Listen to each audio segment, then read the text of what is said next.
Hey everybody, welcome back to BK's Bullets. Today we are talking about Marvel's movie Doctor Strange.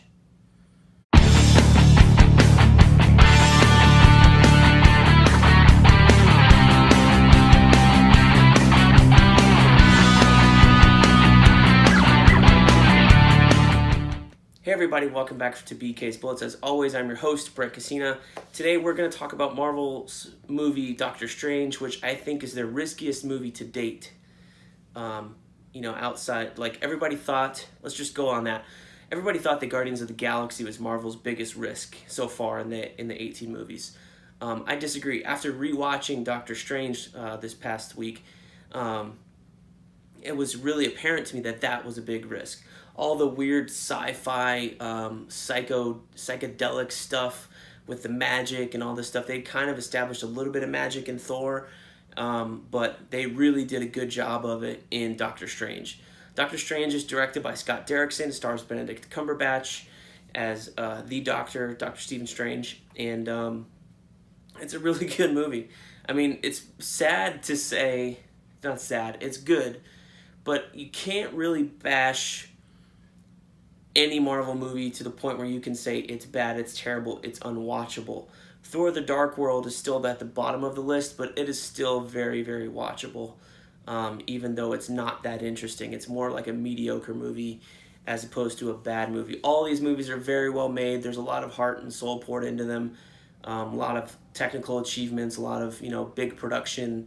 None of them look like they were made for cheap, so you got to hand them that. Marvel does spend money on these movies to make them look as good as possible.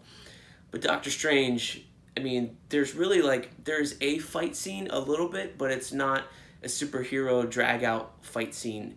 Similar to the way that Guardians 1 ended with a dance-off, this thing ends with some weird time loop thing, which I thought was really, really cool at the time, and how they interacted with this ethereal being Dormammu and all that stuff was really, really, I thought it was a good twist. I thought it was a good take on it. It wasn't a bunch of like mystical lightning bolts. It didn't devolve into a Harry Potter sequence, with wands and lightning bolts and spells and stuff like that.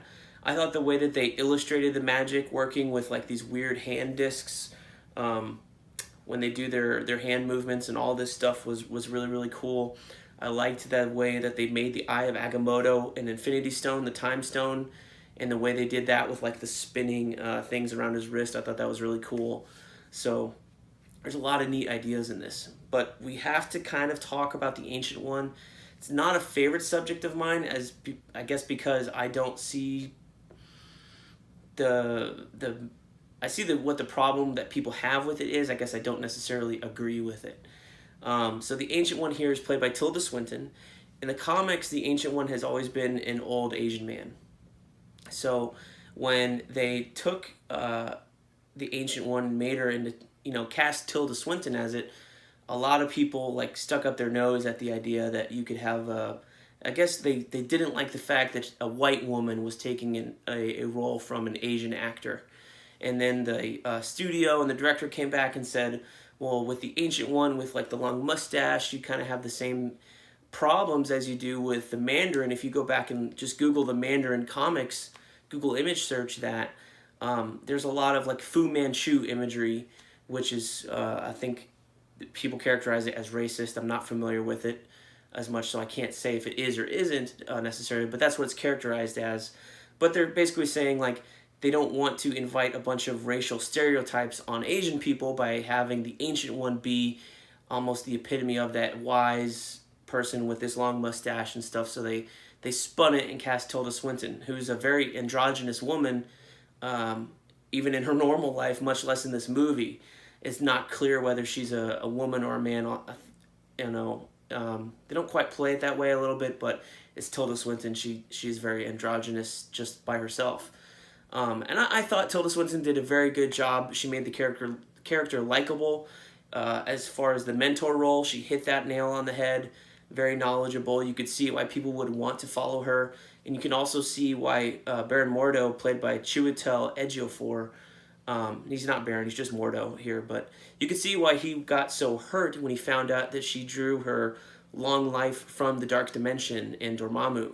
So she did a good job with all that. So I feel like, you shouldn't hate on Tilda Swinton for this role that, yes, she auditioned for, but she didn't ask for them to say, hey, I want a role in this. Can you make the Ancient One me? Instead, they came to her rather. So all that being said, it's a good performance. It's a good role. She does a very good job with it. So I think like you have to give her credit for that, as well as seeing the filmmaker's point of they don't want to stereotype Asian people. There's still a lot of Asian people in the movie.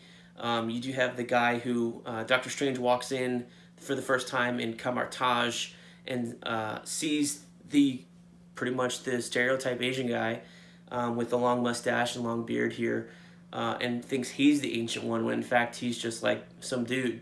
And they bring him in later in the movie, and he's got like no hands or something like that, or he has one hand and a nub, and he's still able to do magic and shows Doctor Strange that you don't need working hands to do magic. It's all in your head, which is a really very, very cool point. But anyway, so that's kind of that. But I think Scott Derrickson did a really good job with this movie. I hope they make a sequel. I like Benedict Cumberbatch in this movie. My wife doesn't like Benedict Cumberbatch. I remember when we went to see this movie in the theaters, I took her with me hoping that all the visuals and stuff would be cool, that the story would grab her, the Marvel Universe angle would grab her, and instead she fell asleep, and she just, for some reason, she doesn't like his voice, she doesn't like his face, I think is the main thing. It is what it is. So I know there will be times in Infinity War when Doctor Strange is on the screen that she's going to be like wincing and rolling her eyes, and I'm just going to have to elbow her a little bit just to stop and just enjoy the ride. So that is Doctor Strange. I would give it 4.5 out of 5 stars. A very good movie, very entertaining movie. So go check it out if you haven't, and I will see you guys next time.